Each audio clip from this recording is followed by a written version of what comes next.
제목 좀 따라해볼게요. 산자의 하나님. 예.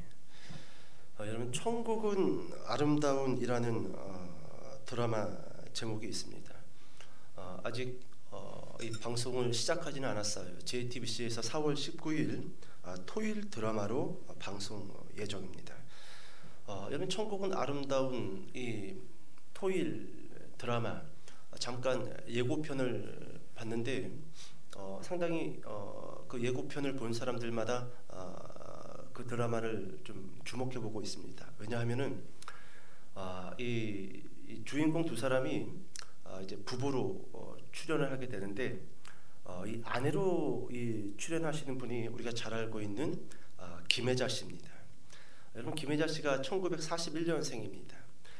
그리고 이 김혜자 씨의 이 배우자 남편으로 출연을 하는 이 남 배우가 우리가 잘 알고 있는 손석구 씨입니다. 여러분, 손석구 씨는 1983년생입니다. 그러니까 두 사람의 나이 차이가 42살이라는 나이 차가 있어요. 그런데 이 부부로 이 천국은 아름다운이라는 제목을 가지고 이제 등장을 하게 된다라는 거예요. 여러분, 이 드라마는요, 사람이 죽고 그리고 죽음 이후에 과연 어떻게 되는 것인가에 대한 어떤 모습을 단편적으로 보여주고 있는 드라마입니다. 잠깐 예고편을 보니까 내용이 이런 것 같습니다. 먼저 김혜자 씨가 이 80세가 돼서, 그러니까 드라마상에서 80세가 돼서 죽습니다. 죽었더니 죽은 사람들이 쫙 줄 서 있어요. 여기저기 줄 서 있어요. 그리고 그 줄 앞부분에는 그 이 죽은 사람들에 대한 신상명을 파악하는 안내원들이 있습니다. 그러면서 그 안내원한테 이 김혜자 씨가 딱 도착을 하자 안내원이 물어보지요. 천국에서 몇 살로 살고 싶어요? 물어봅니다. 그러자 이 김혜자 씨가 뭘 몇 살로 살아요? 그냥 지금 나이 그대로 살게 해주세요. 그래가지고 이제 그 나이 그대로 이제 천국에 집이 있어요. 우리 사는 세상하고 똑같습니다. 드라마에서 그렇다라는 거예요. 또 어디 또 예배 끝나고 우리 목사님이 천국은 똑같아. 우리 사는 세상하고 똑같아. 우리 집도 있고 그렇대. 나이도 정해준대. 천사가. 또 그렇게 하면 안 돼요. 저 이단 됩니다. 그래가지고 이제 이 김혜자 씨가 그 죽은 나이 80 그대로 본인 집에 가서 살지요. 자, 잠시 후에 남편 손석구 씨도 죽어서 그 이 안내원한테 딱 갑니다. 안내원이 물어보지요. 할아버지는 몇 살로 천국에서 살고 싶어요? 그러자 손석구 씨는 뭐 그냥 뭐 한 30? 그래서 그래요? 30? 그래서 30으로 가요. 자, 잠시 후 이제 손석구 씨가 본인의 집을 찾아갑니다. 가면은 누가 먼저 그 집에 살고 있는 거예요? 아내가 살고 있지요. 김혜자 씨가 살고 있단 말이죠. 가서 딱 둘이 마주쳤는데 둘이 보고 놀라요. 둘이 보고, 아니 당신 80 그대로 살겠다고 한 거야? 당신은 염치도 없이 80 넘어 죽어가지고 30살로 나이를 되돌린 거야? 그래가지고 결국 두 사람이 42살이라는 나이 차를 극복하고 이제 4월 19일 날 천국은 아름다운이라는 드라마로 이제 우리 앞에 찾아옵니다. 재밌지요? 사람들마다 꿈꾸던 천국들의 모습들이 있습니다. 내가 죽었으면 천국이 이랬으면 좋겠다. 저랬으면 좋겠다. 여러분, 좀 이렇게 질문해 봅시다. 만약 정말로 사람이 죽으면 어떻게 될까요? 그리고 죽음 이후에 과연 무엇이 우리를 기다리고 있을까요? 여러분, 사회가 참 복잡합니다. 치열합니다. 그러면서 자꾸 사람들이 무엇을 잊어버리고 살고 있냐면 나는 죽는다라는 사실을 잊고 살아요. 영원히 살 것처럼 치열하게 삽니다. 영원히 살 것처럼 이 세상의 삶이 전부인 것처럼 삽니다. 여러분, 속지 마세요. 사람들을 더 바쁘게, 더 힘들게, 더 사회적인 문제에 집중시킴으로 인해서 여러분, 죽음 이후의 삶을 우리가 놓치고 살고 있다라는 거예요. 여러분, 만약에 정말로 우리가 죽는다라고 한다면 죽음 이후에 무엇이 우리를 기다리고 있냐라는 거예요. 여러분 한때 1000만 관객을 끌었던 신과 함께라는 영화가 있습니다. 아마 여러분들 보신 기억들이 있을 겁니다. 이 신과 함께라는 영화는 불교의 윤회 사상을 소재로 제작을 한 영화입니다. 죽음 이후에 주인공들이 저승사자에 이끌려서 수많은 염라대왕 앞에 가서 어떻게 살았는지에 대해서 심판을 받습니다. 윤회 사상. 그래서 선하게 산 사람은 더 좋은 조건으로 환생을 준비를 하고, 악하게 산 사람은 지옥에 던져지는 그런 영화의 장면들을 본 기억들이 있을 겁니다. 사기친 사람들은 막 혀를 잡아당기고, 막 남을 막 폭행하고, 나쁜 짓만 한 사람들은 큰 맷돌이 굴러가는 그 섬에 갇혀가지고 맷돌이 굴러올 때마다 한 번 또 죽고, 맷돌이 또 굴러와 그럼 또 2번 죽고 3번 죽고, 그게 싫어서 바다로 뛰어들면 바다에는 또 막 어마어마한 물고기가 살점을 뜯어먹고, 그런 지옥의 모습을 영화에서 자세하게 보여준다라는 거예요. 이 신과 함께에서는 죽음 이후에 불교의 윤회 사상을 가지고 악하게 산 사람은 지옥에 던져진다든지 아니면 더 열악한 조건으로 환생하게 될 거다라고 우리에게 보여줬다라는 것이죠. 여러분 오늘 본문 마가복음 12장 18절부터 27절의 본문, 여러분 오늘 본문은요, 죽음 이후의 문제를 가지고 예수님을 찾아온 사람들로부터 오늘 본문이 출발되어집니다. 자, 오늘 본문 돌아와서 마가복음 12장 18절의 말씀을 같이 한번 읽어보도록 하겠습니다. 자, 시작. 부활이 없다 하는 사두개인들이 예수께 와서 물어 이르되 아멘. 자, 여러분 18절에 한 이름이 등장을 합니다. 사두개인, 사두개파라고도 부르지요. 잠깐 여러분들에게 사두개파에 대해서 잠깐 설명을 드려보겠습니다. 여러분 사두개파는 과연 어떤 사람들인가? 언제부터 이 단체의 사람들이 성경에서 등장한 건가? 여러 가지 추정이 있습니다. 그런데 대부분의 신학자들은 이렇게 추정을 합니다.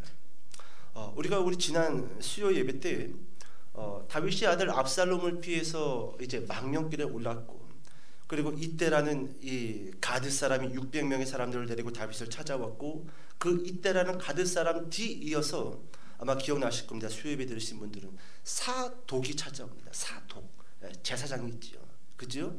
여러분 이 사두개파를요, 이 사독의 후손 또는 사독 제사장 계파를 추종했던 사람들로 신학자들은 추정을 한다라는 거예요.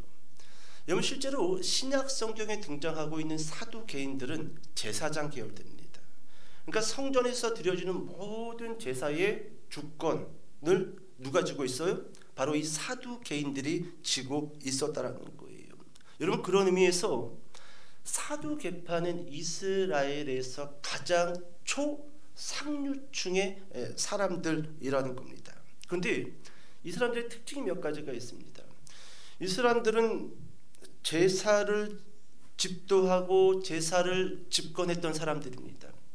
초상류층의 사람들입니다. 그런데 여러분 이 사람들은 구약 성경 전체를 인정하는 사람들이 아니라 모세가 쓴, 그러니까 창세기, 출애굽기, 레위기, 민수기, 신명기, 모세오경만을 성경으로 인정을 하고, 그 뒤에 있는 예언서와 시가서는 성경으로 인정하지 않았던 사람들이라는 거예요.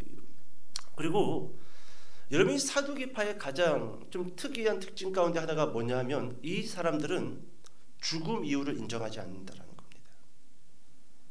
하나님이 사람을 만들어서 살기는 했지만 이 땅이 전부라는 겁니다.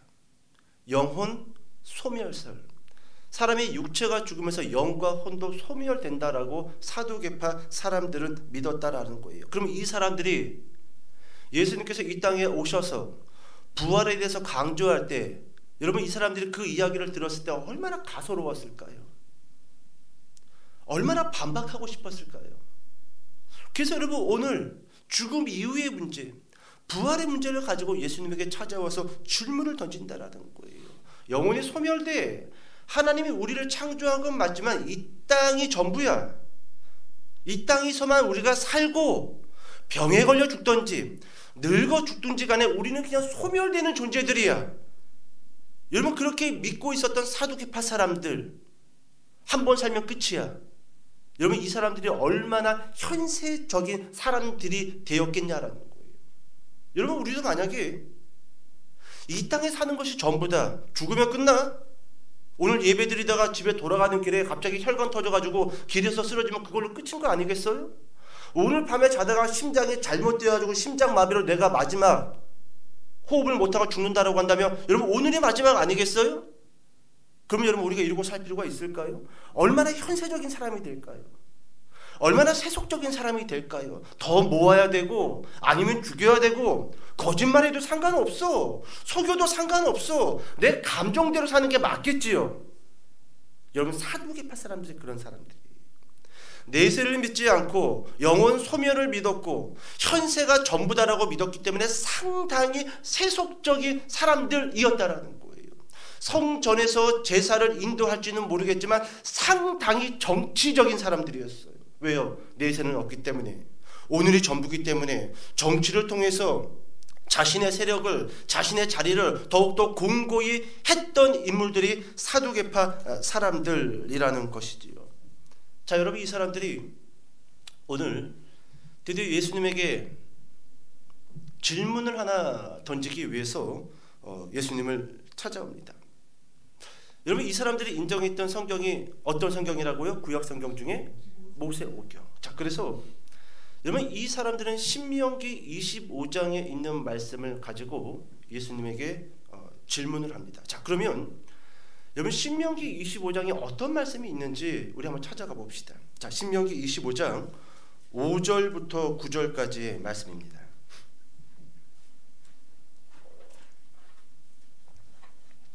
신명기 25장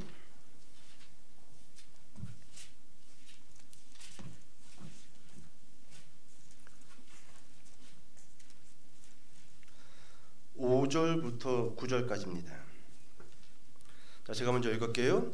형제들이 함께 사는데 그중 하나가 죽고 아들이 없거든 그 죽은 자의 아내는 나가서 타인에게 시집가지 말 것이요, 그의 남편의 형제가 그에게로 돌아가서 그를 맞이하여 아내로 삼아 그의 남편의 형제된 의무를 그에게 다 행할 것이요,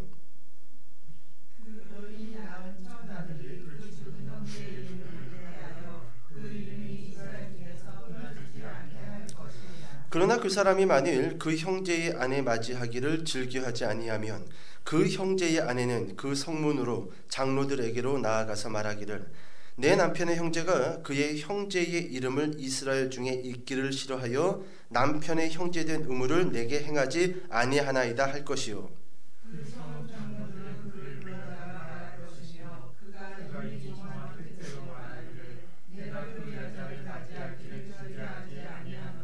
같이 읽을까요?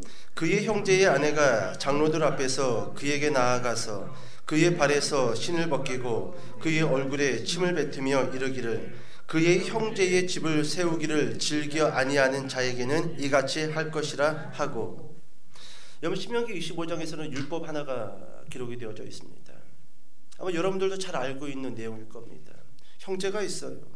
가장 첫 번째 형이 결혼을 했습니다. 동생들한테는 형수지요. 근데 그 형이 젊은 나이에 요절했습니다. 아이를 낳지 않았어요. 자, 그러면은 이스라엘에서는 이런 율법을 정한 겁니다. 여러분, 형수가 가부가 된 거잖아요. 아들도 없잖아요. 그러면은 둘째 아들이 형수를 아내로 취하여 자식을 낳게 하고 그 자식의 호적을 형의 이름으로 올려준다라는 겁니다.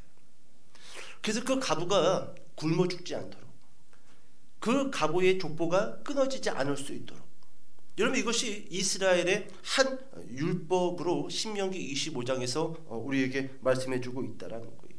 여러분, 이와 같은 결혼은 계대결혼이죠. 계대결혼. 자, 오늘 이 사두개파 사람들이요, 신명기 25장의 말씀을 가지고 한 가지 질문을 만들어서 예수님에게 찾아옵니다. 오늘 본문의 질문은 이렇습니다. 예수님, 한 집안에 7 형제가 있습니다. 그리고 첫 번째 형이 결혼을 했습니다. 그런데 아이를 낳지 못하고 젊은 날에 요절해 버렸습니다. 그러면은 계대결혼 신명기 25장의 말씀처럼 둘째가 형수를 취하여 아들을 낳게 해줘야 됩니다. 근데 둘째도 자식을 낳지 못하고 요절해 버렸습니다. 셋째도 그렇고 넷째도 그렇고 마지막 막내 일곱째도 형수를 취하여 아내로 맞이했지만 자식을 낳지 못하고 젊은 날에 요절했습니다. 자, 그런데 시간이 지나서 그 여자도 죽었습니다. 그리고 부활이 됐습니다. 그러면 이 아내는 누구의 아내입니까? 7 형제와 결혼을 했는데 그러면 이 아내는 누구의 아내입니까? 이것이 여러분 사두개파의 사람들이 신명기 25장의 말씀을 가지고 예수님에게 던진 질문이에요. 자, 여기서 한 가지. 여러분 사두개파 사람들은 부활을 믿었어요, 안 믿었어요? 그러면 왜 부활을 가지고 질문을 했을까요? 부활을 조롱하고 있는 겁니다. 부활을 조롱하기 위해서. 예수님을 올무에 빠지게 하기 위해서. 예수님이 말하고 있는 죽음 이후에 또 다른 세상, 하나님의 집, 천국, 아버지의 집으로 들어가야 된다. 그건 다 거짓말이다. 그것을 조롱하기 위해서. 예수를 믿으면 구원받는다. 그것을 조롱하기 위해서. 바로 이 사두개인들이 오늘 예수님에게 던지고 있는 질문이라는 것이죠. 여러분, 우리 안에도 부활에 대한 의심이 있고 부활에 대한 여러 가지 궁금한 질문들이 있습니다. 여러분, 이런 질문을 들은 적이 있어요. 목사님, 성도가 죽으면 그리고 예수님이 다시 오시는 날 다 부활할 것이다라고 성경에서 말씀해 주고 있는데 그러면 화장을 하면 어떡합니까? 땅에 그냥 묻어야지. 예수님 시신을 그대로 돌 무덤에 안치했던 것처럼 화장은 비성경적인 게 아닐까요? 화장을 하면 혹시 부활 못하는 거 아닐까요? 여러분, 이것이 부활에 대한 의심이에요. 하나님의 능력에 대한 오해입니다. 성경을 제대로 읽지 못한 오해가 바로 화장을 하면 부활 못하는 거 아닌가요? 여러분, 우리 주변에 낳자마자 병이나 연약한 육체를 가지고 태어나서 아이였을 때 죽는 그런 모습들을 볼 때가 있습니다. 그러면 그 갓난아이가 그렇게 죽었다가 부활하게 된다고 한다면 그 갓난아이의 모습으로 부활할 것이냐? 그리고 만약에 그 현장에 그 갓난아이 부모가 없다고 한다면 예수님은 그 수많은 아기였을 때 죽은 그 아이들을 어떻게 젖을 먹일 것인가? 궁금하지 않아요? 저만 궁금해요? 여러분, 부활을 놓고 우리가 조금만 생각해 본다라고 한다면 이럴 때는 또 어떡하지? 또 저럴 때는 어떡하지? 아까 여러분 우리가 천국은 아름다운이라는 그 드라마, 김혜자 씨는 80 그대로 살고 손석구 씨는 80 넘어 죽었는데도 저는 30대로 출발할래요. 이런 궁금증. 하나님 나라에서는 과연 뭐가 사는 것인가? 부활의 몸을 입으면 과연 그 몸은 어떤 몸인 것인가? 오늘 여러분, 예수님이 바로 이와 같은 질문 앞에 오늘 본문에서 답변을 하고 있습니다. 자, 본문 돌아와서 24절과 25절의 말씀을 읽어보도록 하겠습니다. 24절과 25절. 자, 시작.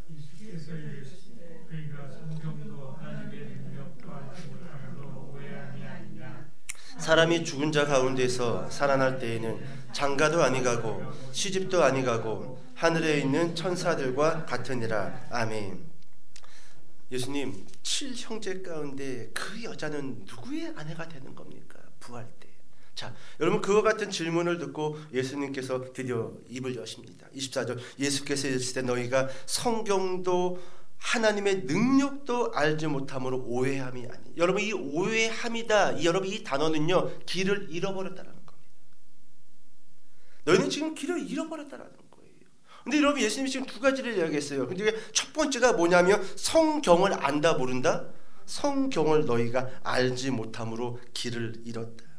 두 번째로 너희가 하나님의 능력을 믿지 못했기 때문에 니네 인생에 너희의 사고에 길을 잃어버렸다라고 말씀해주고 있다라는 것이지요. 여러분, 제가 누누이 강조하지만 우리는 성경을 좀 유심히 볼 필요가 있습니다. 여러분, 그거 아세요? 오히려 한국의 그 기독교 안의 성도들 가운데 성경 일독을 제대로 정독한 사람이 별로 없다라는 사실을.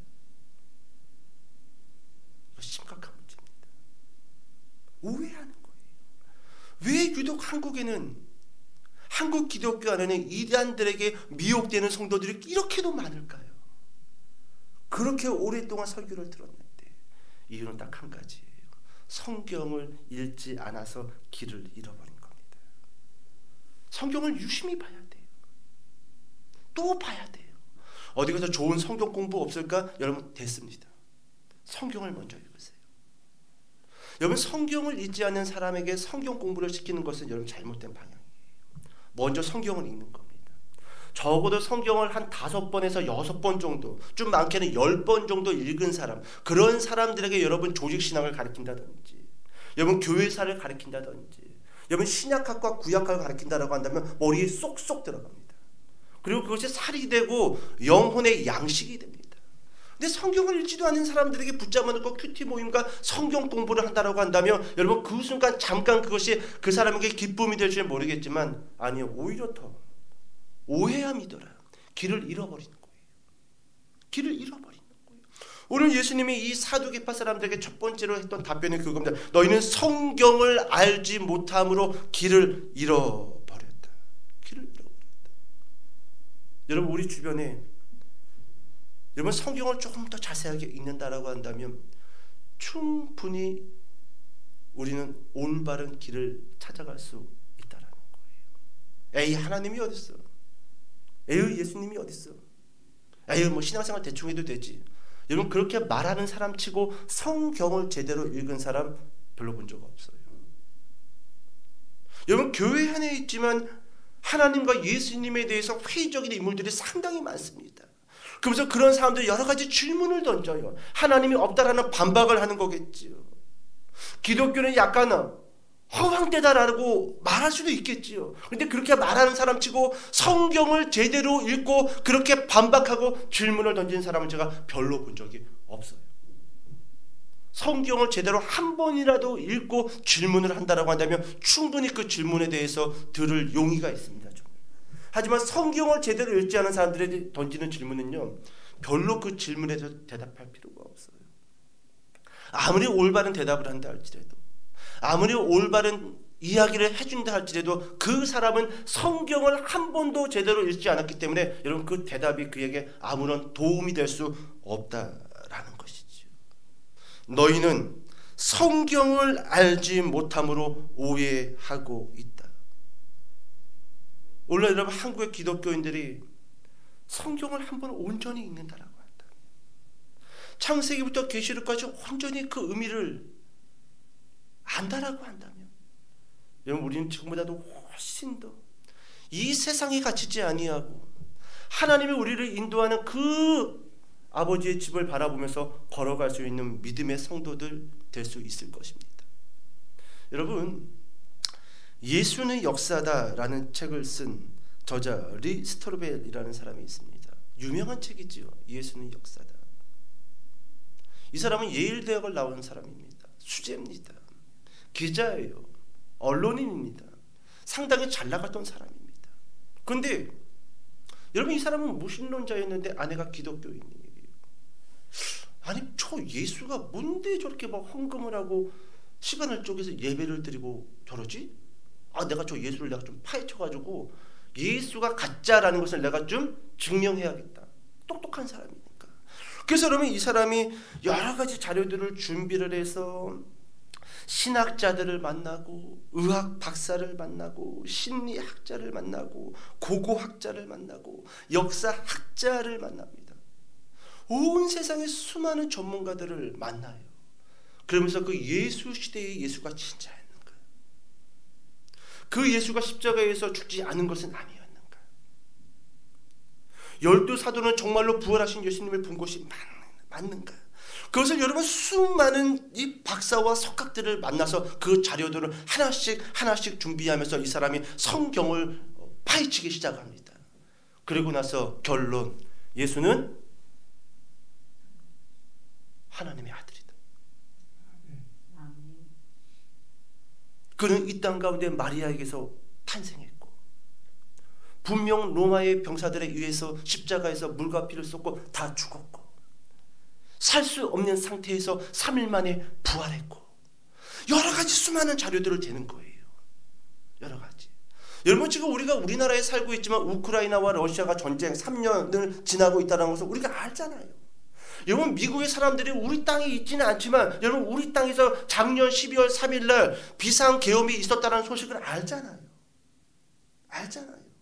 그러면 여러분 예수께서 엄청난 대중들을 이끌고 많은 사람들을 치료하고 심지어 죽은 자까지 살렸다라고 했었을 때 그 시대의 언론인들과 그 시대의 역사학자들은 예수님의 그 역사적인 기록들을 글로서 남기지 않았을까요? 이것을 리 스트로베리, 자신의 아내가 기독교인이 아니었으면 좋겠다라는 마음을 가지고 연구를 하고 성경을 읽다가 그것이 진짜였구나.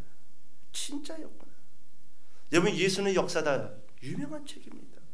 혹시 아직 이 책을 읽지 못한 분이 있다라고 한다면 제가 한 권 사드릴 테니까 저한테 이야기하세요. 참 유익한 책입니다. 너희가 성경도 알지 못함으로 오해하고 있다. 너희가 한 번이라도 제대로 읽었다라고 한다면 오해할 수 없다라는 거예요. 너희가 창세기부터 계시록까지 온전히 읽었다라고 한다면 나를 안 믿고 못 믿고 없다라고 말할 수 없다라는 거예요. 없다라는 겁니다. 여러분 사두개인들이 부활을 믿지 않는 대표적 이유가 무엇이냐면은 이겁니다.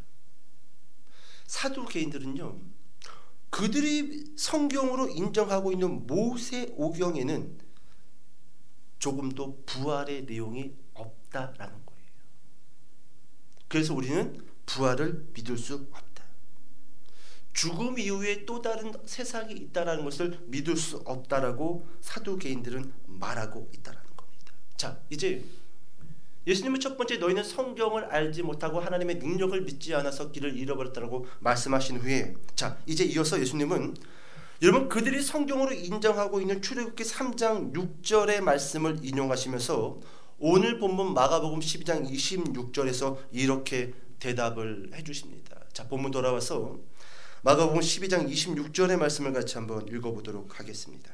자, 시작. 죽은 자가 살아난다는 것을 말할진대 너희가 모세의 책 중 가시나무 떨기에 관한 글에 하나님께서 모세에게 이르시되 나는 아브라함의 하나님이요 이삭의 하나님이요 야곱의 하나님이로라 하신 말씀을 읽어보지 못하였느냐. 여러분 지금 예수님께서 마가복음 12장 26절에서 사두개파들이 인정하고 있는 출애굽기 3장 6절의 말씀을 잠깐 빌어다가 대답을 해주고 있다라는 거예요. 나는 아브라함의 하나님이요 이삭의 하나님이요 야곱의 하나님이다. 여러분 떨기나무 가운데 불꽃이 붙었단 말이지요. 모세가 하도 신기해서 그 불꽃 가운데 걸어갔는데 그 불꽃 가운데서 하나님의 음성이 들립니다. 그리고 하나님이 모세에게 하셨던 말씀이에요. 누구십니까? 지금 나에게 불꽃 가운데서 이야기하시는 분은 누구십니까? 나는 아브라함의 하나님이요. 오? 우리 조상. 이삭의 하나님이요. 오? 아브라함의 아들 아니요. 야곱의 하나님이요. 오? 이삭의 아들 아니요. 오? 그 하나님이 그 하나님이에요? 지금 말씀하시는 분이 내가 역사 시간에 배웠던 그분이신 거예요? 그분이 지금 이 불꽃 속에서 저에게 말씀하고 계신 거예요? 근데 여러분 왜 예수님께서 부활을 믿지 못하고 있는 사두개파 사람들에게 지금 아브라함의 하나님, 이삭의 하나님, 야곱의 하나님이라는 이야기를 하고 있냐 하면은 여러분 이 본문을 원어로 보면은 현재형으로 쓰여지고 있다라는 거예요. 나는 죽었던 아브라함의 하나님이었다가 아니라 나는 지금도 살아있는 아브라함의 하나님이라는 거예요. 너희는 너희 조상 아브라함과 이삭과 야곱이 죽었다, 한때 하나님을 믿었다 죽었다 그렇게 생각하고 있을지 모르겠지만 아니라는 거예요. 나는 하나님인데 너희 조상 그 아브라함도 지금 현재 진행형. 그 아브라함은 지금도 살아있다라는 거예요. 야곱도 살아있고 이삭도 살아있다라는 것입니다. 곧 모세오경을 보니까 부활에 대한 내용 없던데요. 여러분 부활이라는 단어는 없었지 부활을 이야기하고 있는 스토리는 있다라는 거예요. 바로 출애굽기 3장 6절의 말씀이 하나님은 죽은 자의 하나님이 아니라 산 자의 하나님. 하나님을 믿고 하나님의 말씀을 지키다 죽은 자들은 죽지 않고 산다라는 거예요. 살아있다라는 거예요. 육체가 없어졌다고 죽었다고 생각하면 안 된다라는 거예요. 육체라는 옷을 벗었을 뿐이지 그의 영과 혼은 지금 하나님과 함께 살아있다라는 것이죠. 나는 아브라함의 하나님이에요. 여러분, 하나님이 우리의 이름을 부를 때 이 땅에서 국한된 이름만을 부르는 것이 아닙니다. 현재 진행형 ING. 나는 이창현의 하나님이다. 이거는 여러분 과거형이 아니에요. 오늘만 그렇게 부르는 게 아니에요. 하나님의 우리의 이름을 부를 때는요, 영원한 이름이에요. 내가 영원하듯이 내가 부르는 이름, 그 이름의 주인공은 나와 함께 영원할 거라는 겁니다. 부활이죠. 부활을 이야기하고 있다라는 것이죠. 산자의 하나님, 살아있는 자의 하나님. 여러분, 그런 의미에서 여러분 믿는 자들은 믿었던 부모님이 돌아가시고 그 기일이 돌아오면 우리는 추도 예배를 드립니다. 추도, 죽은 자를 기념하는 예배라는 거예요. 그러면 오늘 본문에서 예수님께서 사두개파 사람들에게 산자의 하나님이라고 강조할 때 과연 우리는 그 추도 예배를 이름을 바꾸든지 아니면 가족들끼리 모여서 밥이나 그냥 한 그릇 먹고 헤어지든지 뭔가 결정을 내려야 되는 게 아닐까요? 결정을 내려야 되는 게 아닐까요?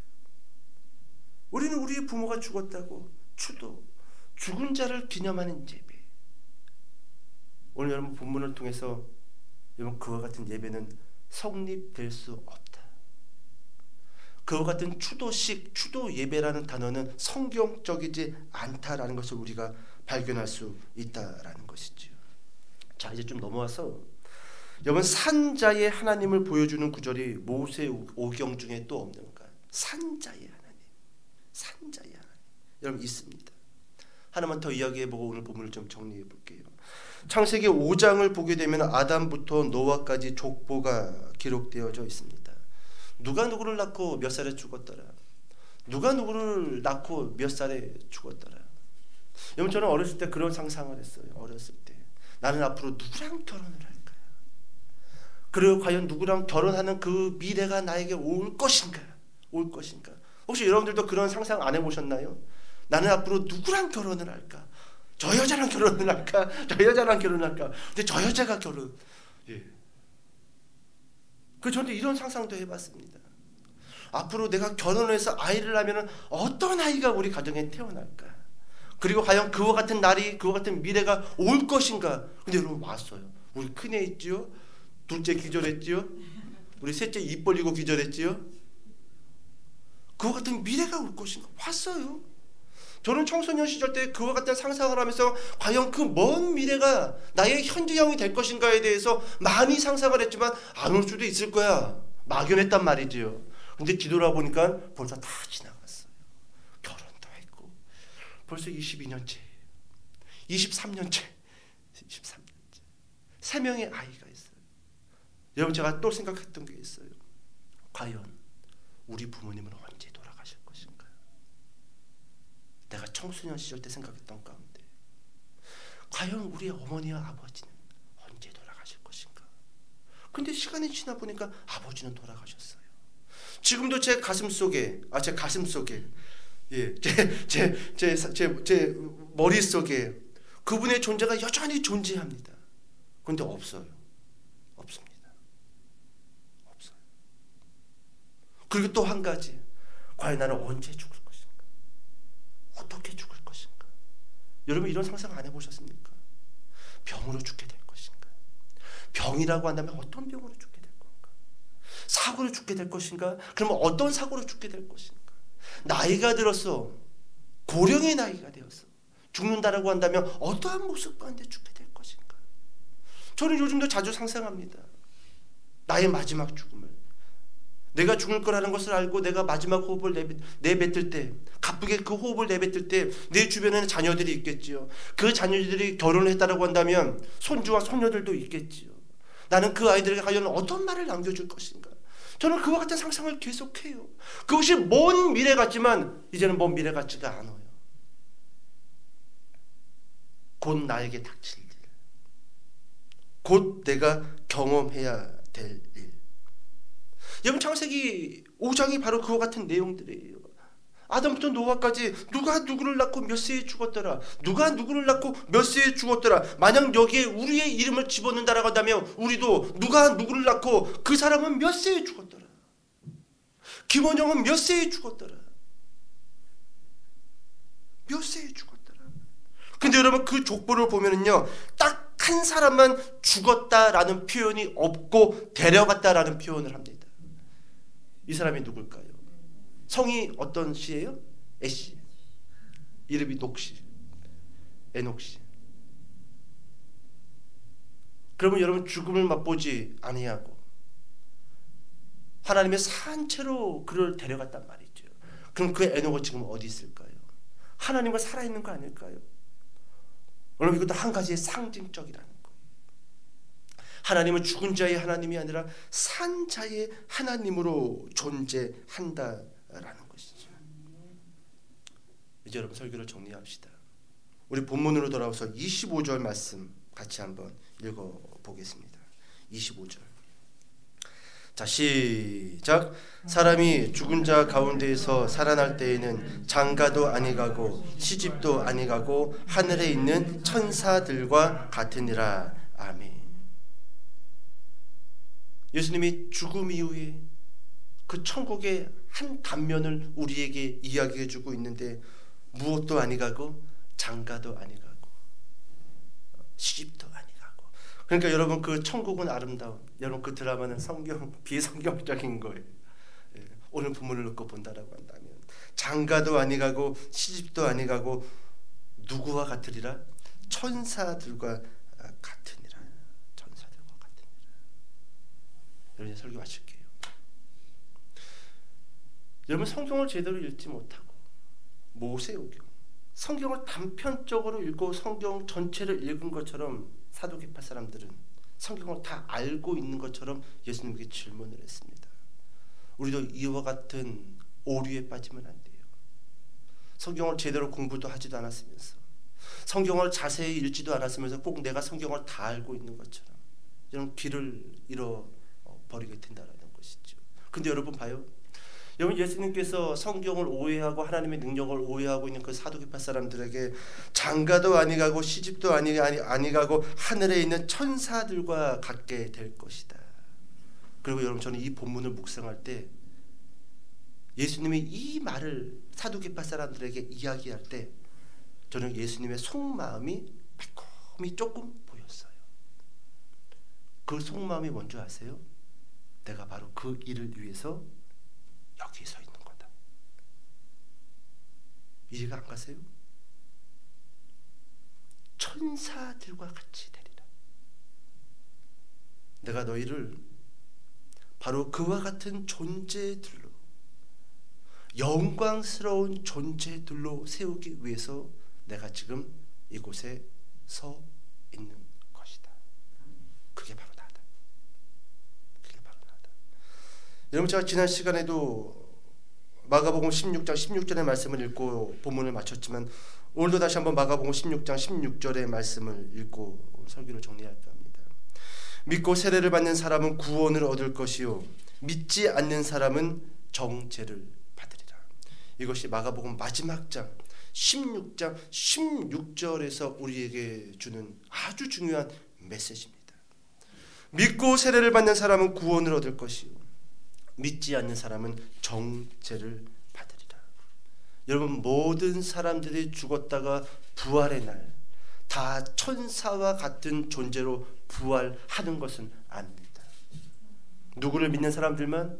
예수 그리스도를 믿고 그분을 나의 주인으로 평생 동안 섬기겠다라고 대중 앞에, 교회 앞에 세례를 받는 사람들만 구원을 얻을 것이다 라고 성경은 우리에게 약속해주고 있다라는 것이죠. 여러분, 이 땅이 전부인 것 같아도 여러분, 이 땅은 전부가 아니에요. 속지 마세요. 아무리 세상이 급박하게 돌아가고 아무리 세상에 먹고 사는 문제가 지금 가장 다급한 문제라고 할지라도 여러분, 이것은 전체가 아니에요. 전체가 아닙니다. 어쩌면 우리의 정신과 우리의 생각을 이 땅 가운데 고정시키기 위한 공중 권세를 잡은 자들의 악한 계획일 수도 있다라는 것이지요. 여러분, 항상 성령에 충만하여서 하나님의 나라를 생각하고 죽음 이후에 천사들과 같이 되리라. 여러분, 이와 같은 예수 그리스도의 약속을 붙들고 살아가는 저와 여러분 되시기를 주님의 이름으로 축복드립니다. 기도하겠습니다.